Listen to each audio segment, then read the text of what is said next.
My name is Mine Akkaynak, and I'm from Turkey, Istanbul. And I work at Istanbul Aydın University in Istanbul in special education department. And so today I'm going to talk about fathers' participation in sports activities of children with special needs. Sports and children with special needs, all children can benefit from the exercise, energy release, and pure enjoyment of playing sports. This includes children with special needs. About 9 in 50 children in the US have a disability or chronic health problem. Children with special needs are sometimes not encouraged to exercise. Their parents or guardians may fear they'll get hurt. But physical activity is as important for children with special needs as it is for any child. Participating in sports can help boost self-confidence. It can also improve skills in relationship building and working as part of a team. And it can help in managing weight. This is a common problem among today's kids.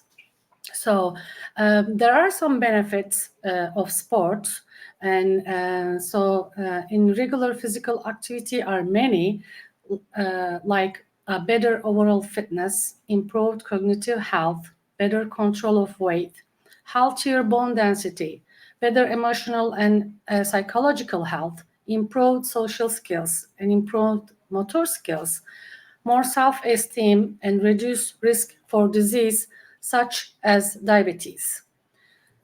And if we want to say types of sport for children with special needs, there are many sports, but especially sports and activities we can say swimming, bicycling, soccer, football, handball, gymnastic, boccia, and weightlifting. And I am also national coach for a boccia team in Turkey. So there are many children can use sports. So just about any sport or activity can be altered to give children with special needs the cardiovascular, flexibility, and strength training benefits that allow kids to stay healthy and fit.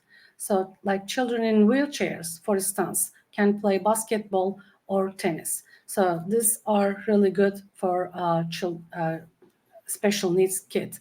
Some sports don't need any changes. For instance, the buoyancy felt in the water while swimming offers a sense of freedom for children who use wheelchairs. Other activities can be changed to make them a better fit.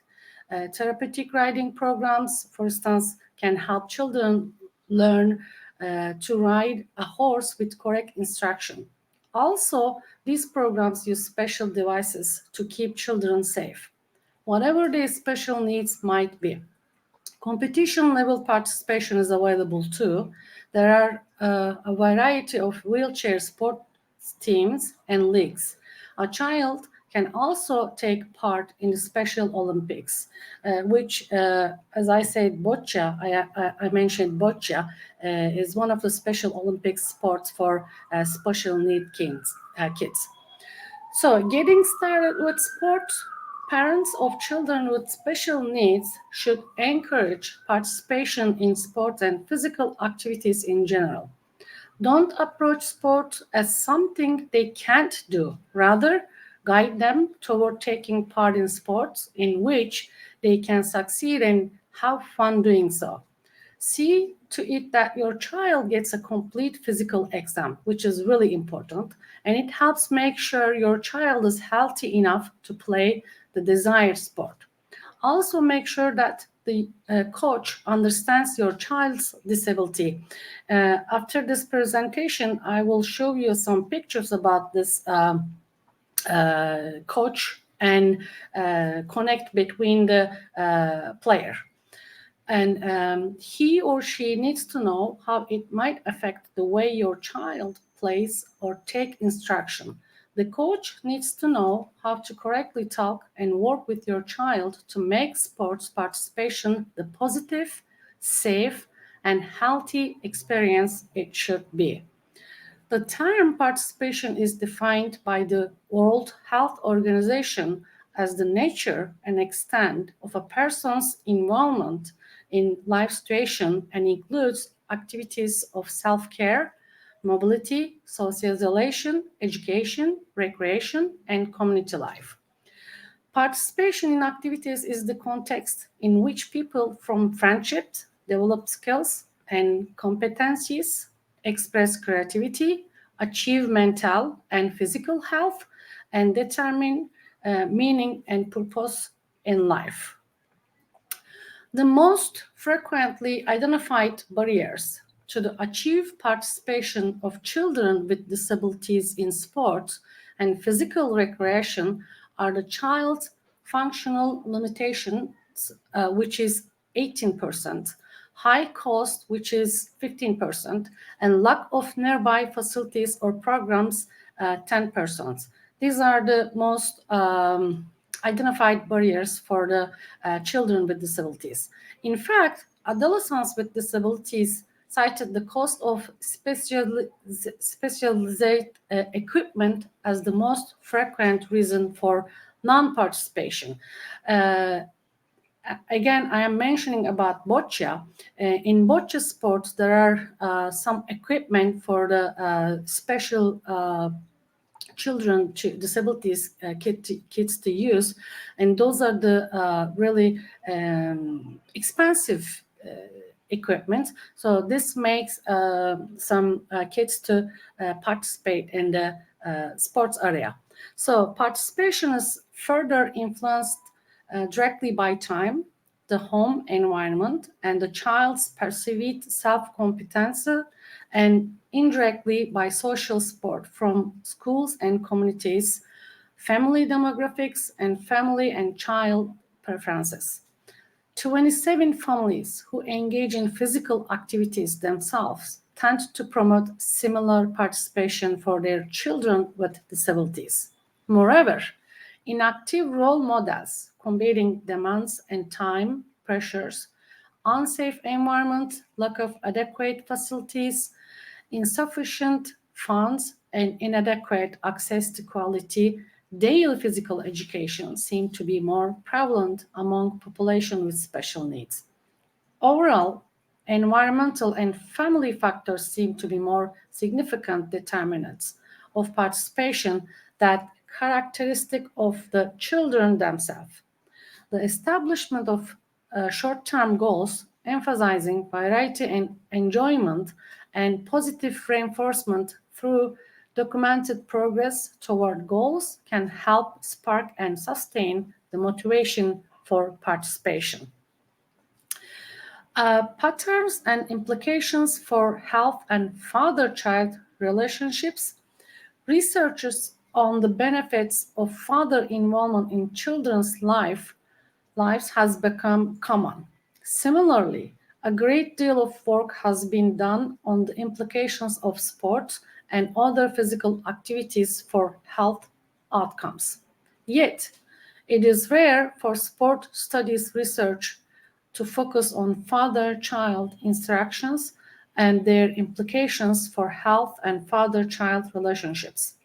This is surprising considering the unique and central role of sports interactions as part of fathers' involvement with children.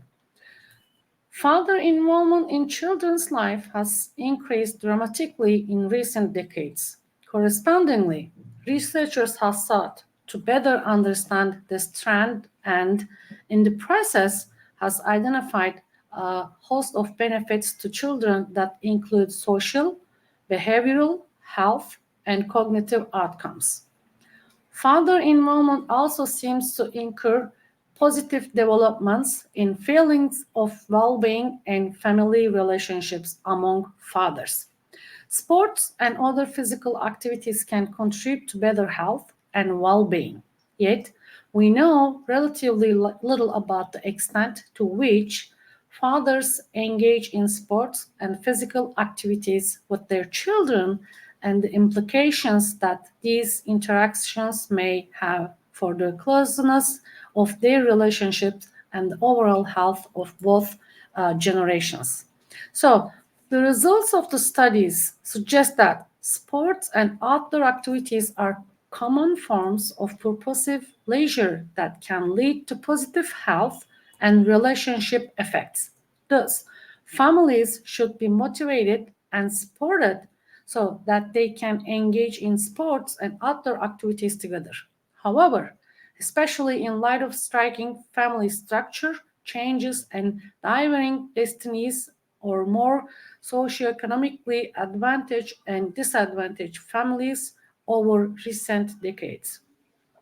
It is also important to note that these seemingly positive health and relationship effects from father-child interactions in sports and outdoor activities are most likely to occur to more advantaged families with resident fathers.